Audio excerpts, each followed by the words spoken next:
Marimurigo kudenga igogo. Magani saruja magani simuta. Yo, welcome to Zimu Reality TV. My name is DJ Sparks.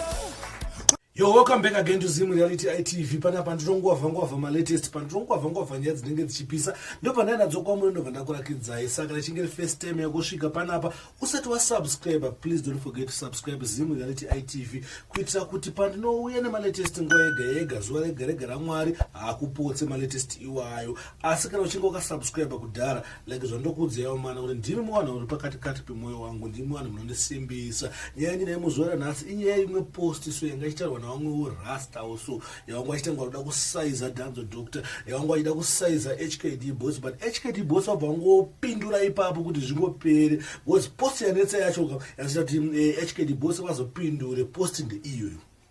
Post yanga yakanzi nehema comrades nekukakama kunoita Freeman anoimba sei. Dedi Freeman abva apindura wakatarisa post yake pakisa pakati King kuti ndikakame haisi mhosva yangu, ndimwari vakatondisikonda akadaro, asi takanzi takaunda vanhu vanorwa mahits muZimbabwe muno. Hazvimake sense kuti tiwerenge mahitmakers pasina Freeman. Hazviite mukomana wachi mahits.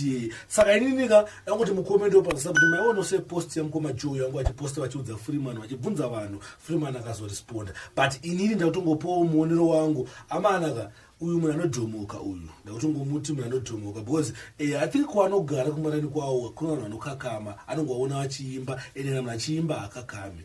Saka pane zvimwe inonzi mubvunzo siri, kwandiri mubvunzo siri. Saka mhino kwamuri komende pasapo kuti maita se mozvionawo sei. Saka zvangada kurakidzai ndo post yangada kurakidzai kuti mionewo munhu zvachitarwa neumwe munhuwo. Asi sandaenda zvangu ndabva ndangokuudzai kuti mana ndirimwe video trailer yemwe movie so inonzi My Diary uye tona ungapana vari pa UZ apa ama one wakomana ivavo. Ndada kusirai video yacho murione kana uchingorifarira movie unobva waita se unobva follow link iri pa description ipapapa mawambe murambi wakarifollowa link rinobva kusvika kune movie yacho chaiyo chaiyo. Thanks for watching. My name is DJ Sparks Zimbabwe. Ndiripo pa Zimu Reality TV patino gwavha ma latest.